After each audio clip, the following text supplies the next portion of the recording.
Salut à tous, et bienvenue dans cette nouvelle vidéo. Aujourd'hui, on va parler d'un sujet qui nous concerne tous et qui peut être source de beaucoup d'inquiétudes. La sécurité de notre domicile face au cambriolage. En France, les chiffres sont assez parlants. Des centaines de milliers de foyers sont victimes de cambriolage chaque année. Cette menace augmente considérablement pendant les périodes où nous sommes le plus susceptibles d'être absents, comme les grandes vacances d'été, les fêtes de fin d'année, ou même les longs week-ends de mai. C'est précisément à ce moment-là que les personnes mal intentionnées redoublent d'activité, profitant de nos maisons laissées sans surveillance. Le sentiment d'insécurité que cela génère est bien réel. Savoir que des inconnus peuvent s'introduire dans notre espace le plus intime, là où l'on est censé se sentir le plus en sécurité, est une pensée très désagréable. Mais plutôt que de céder à la peur, l'objectif de cette vidéo est de vous donner des clés concrètes pour agir.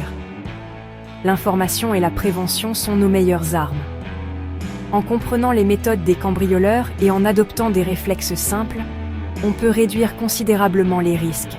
Il ne s'agit pas de transformer nos maisons en forteresses, mais d'être plus malins et plus prudents. Alors, comment les cambrioleurs choisissent-ils leurs cibles? Quels sont les signes qui trahissent notre absence? Et surtout, quelles sont les astuces et les dispositifs efficaces pour les dissuader? De la gestion de nos réseaux sociaux à la collaboration avec les forces de l'ordre, en passant par des astuces de simulation de présence, nous allons décrypter ensemble toutes les bonnes pratiques pour protéger ce qui nous est cher. Restez bien jusqu'à la fin, car je vais vous partager des conseils pratiques que vous pourrez mettre en place dès aujourd'hui pour partir l'esprit plus tranquille. La première chose à comprendre, c'est que les cambriolages sont rarement le fruit du hasard. Les voleurs agissent souvent après une phase de repérage plus ou moins longue. Ils observent les habitudes des habitants d'un quartier ou d'une maison spécifique pour identifier les moments de vulnérabilité. Ils vont noter les heures où vous partez travailler et celles où vous rentrez, les jours où la maison est systématiquement vide, ou encore les départs en week-end. Cette surveillance peut être très discrète, une voiture garée un peu trop souvent dans la rue, une personne qui semble se promener sans but précis. Ils cherchent à établir un schéma, une routine qui leur garantira de pouvoir opérer sans être dérangés. C'est pourquoi rompre ses propres habitudes peut déjà être une première forme de protection. Cette phase d'observation s'est aussi modernisée avec l'arrivée des nouvelles technologies. Les cambrioleurs ne se contentent plus de surveiller physiquement les lieux. Ils peuvent aussi vous observer à travers vos activités en ligne, notamment sur les réseaux sociaux, mais nous y reviendrons plus en détail juste après. Ils recherchent des informations qui confirment une absence prolongée. Une simple conversation un peu trop forte dans un lieu public sur vos prochaines vacances, ou des indices laissés involontairement, peuvent être des informations précieuses pour eux. Leur objectif est simple: minimiser les risques en s'assurant que la maison est vide et qu'ils auront le temps nécessaire pour agir. C'est cette phase de préparation que nous devons chercher à perturber. On en vient à un point crucial à notre époque, les réseaux sociaux. On aime tous partager nos moments de joie, nos voyages, nos photos de vacances à la plage ou à la montagne. Le problème, c'est que chaque publication peut devenir une information capitale pour une personne mal intentionnée. Postez une photo de vous à l'autre bout du monde avec la légende « Enfin 15 jours de repos » est littéralement une invitation pour les cambrioleurs. C'est comme si vous accrochiez une pancarte sur votre porte d'entrée indiquant « Maison vide, revenons dans 2 semaines ». Même si votre profil est en mode privé, méfiez-vous. Vous ne contrôlez pas toujours qui voit vos publications, entre les amis d'amis et les potentielles fuites de données. La meilleure règle à adopter est donc la prudence et la patience. Attendez votre retour pour publier les photos et les récits de vos vacances. Ne donnez aucune information en temps réel sur votre localisation ou la durée de votre absence. Cela vaut aussi pour les stories qui disparaissent en 24 heures. C'est largement suffisant pour qu'un voleur repère l'information. Pensez également à briefer vos enfants ou les plus jeunes de la famille, qui sont souvent moins conscients des risques liés au partage d'informations en ligne. En résumé, profitez de vos vacances déconnectées, ou du moins, gardez vos souvenirs pour vous jusqu'à votre retour à la maison. C'est un petit sacrifice qui peut vous éviter une très mauvaise surprise. Au-delà des réseaux sociaux, il y a des signes physiques, très concrets, qui trahissent une absence prolongée. Le premier, et le plus évident, est la boîte aux lettres qui déborde. Une accumulation de courriers, de publicités et de colis est le signal universel d'une maison inoccupée. Les cambrioleurs n'ont qu'à jeter un œil pour comprendre que personne n'est là pour relever le courrier depuis plusieurs jours. C'est un indice facile à repérer et qui ne ment pas. C'est pourquoi il est absolument essentiel de s'organiser pour que votre boîte aux lettres soit vidée régulièrement lorsque vous n'êtes pas là. Un autre indice classique est l'état des volets. Des volets fermés en permanence, jour et nuit, pendant plusieurs jours d'affilée, sont un signe d'inactivité suspect. À l'inverse, des volets constamment ouverts, même la nuit, peuvent aussi attirer l'attention.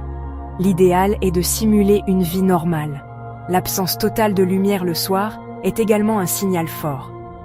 Une maison plongée dans le noir complet chaque nuit pendant une semaine se démarque des autres maisons habitées du voisinage. Pensez aussi à l'entretien extérieur. Une pelouse qui n'est pas tondue pendant l'été ou des poubelles qui ne sont pas sorties le jour de la collecte sont autant de petits détails qui, accumulés, créent un tableau d'ensemble d'une maison laissée à l'abandon. Maintenant qu'on a vu ce qui attire les cambrioleurs, voyons comment les repousser. La solution la plus efficace est de simuler une présence. Pour cela, il existe des outils très simples et peu coûteux, comme les minuteurs ou les prises programmables. Vous pouvez les brancher sur quelques lampes, une radio ou même une télévision, et les programmer pour qu'elles s'allument et s'éteignent à des heures différentes chaque soir, imitant ainsi le rythme de vie des occupants. La domotique offre aujourd'hui des solutions encore plus sophistiquées, vous permettant de contrôler à distance vos lumières, vos volets et même vos appareils électroménagers depuis votre smartphone, pour une simulation encore plus réaliste. Ensuite, il y a les réflexes de bon sens. Ne laissez jamais, au grand jamais, un double de vos clés sous le paillasson, dans un pot de fleurs ou sur le rebord d'une fenêtre. Ce sont les premières cachettes que les voleurs vérifieront. Confiez plutôt un double à un voisin de confiance ou à un proche. Pour le courrier, demandez à ce même voisin de le relever tous les jours.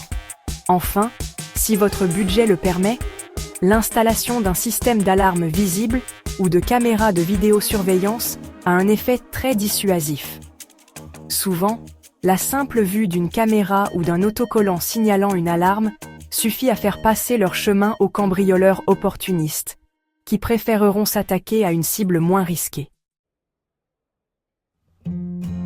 Saviez-vous que vous pouviez bénéficier d'une aide directe de la part des forces de l'ordre pendant vos absences ? Il s'agit de l'opération Tranquillité Vacances, un service entièrement gratuit proposé par la police nationale et la gendarmerie nationale sur tout le territoire. Le principe est très simple. Avant de partir en vacances, il vous suffit de vous inscrire en signalant vos dates d'absence. Vous pouvez le faire en vous rendant directement au commissariat de police ou à la brigade de gendarmerie de votre domicile, ou même, dans de plus en plus de communes, en remplissant un formulaire en ligne. Une fois votre inscription validée, les forces de l'ordre intègrent votre domicile dans leur ronde de surveillance quotidienne. Durant leur patrouille, elles effectueront des passages réguliers et inopinés, de jour comme de nuit, devant chez vous. Elles vérifieront qu'il n'y a pas de signes d'effraction ou d'activité suspecte. En cas d'anomalie, elles peuvent intervenir immédiatement et vous prévenir directement, ou la personne de confiance que vous aurez désignée. C'est un dispositif extrêmement dissuasif et rassurant, qui montre une présence policière active dans le quartier. C'est un service public simple, efficace, et qui mérite d'être bien plus connu et utilisé. Enfin, le dernier pilier de la protection de votre domicile, et peut-être le plus important, c'est la solidarité et la vigilance entre voisins. Un quartier où les gens se connaissent, se parlent et veillent les uns sur les autres est un environnement beaucoup moins propice au cambriolage. N'hésitez pas à prévenir vos voisins directs lorsque vous partez pour une longue période. Échangez vos numéros de téléphone pour pouvoir vous alerter mutuellement en cas de besoin. Cette simple communication peut tout changer. Un voisin averti sera plus attentif aux allées et venues inhabituelles autour de votre maison. Encouragez cette vigilance collective.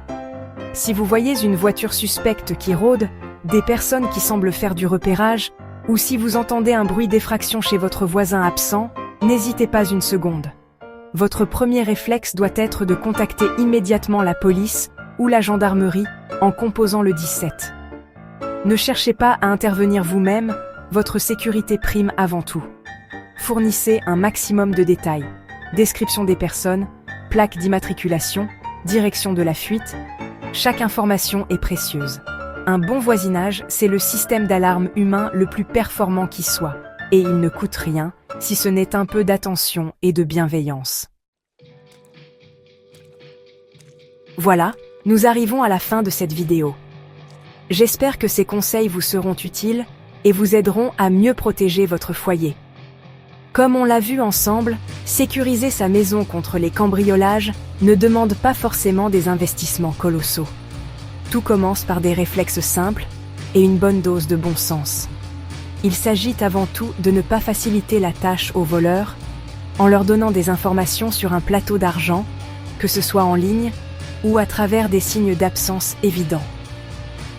La communication est également une clé essentielle, notamment avec vos voisins. La solidarité de voisinage, couplée à des dispositifs comme l'opération Tranquillité Vacances, crée un environnement beaucoup plus sûr pour tout le monde. N'oubliez jamais que votre meilleur atout, c'est la prévention. En anticipant les risques et en mettant en place ces quelques barrières, vous réduisez considérablement la probabilité d'être ciblé. Le but n'est pas de vivre dans la peur, mais au contraire, de se donner les moyens de vivre plus sereinement, en sachant que l'on a fait le nécessaire pour protéger son espace personnel et les biens qui nous sont chers. N'hésitez pas à partager vos propres astuces et expériences dans les commentaires, cela pourra aider toute la communauté. Si cette vidéo vous a plu et que vous l'avez trouvée utile, pensez à laisser un pouce bleu et à vous abonner pour ne pas manquer les prochaines. Prenez soin de vous et de votre foyer. Merci de m'avoir suivi et je vous dis à très bientôt pour une nouvelle vidéo.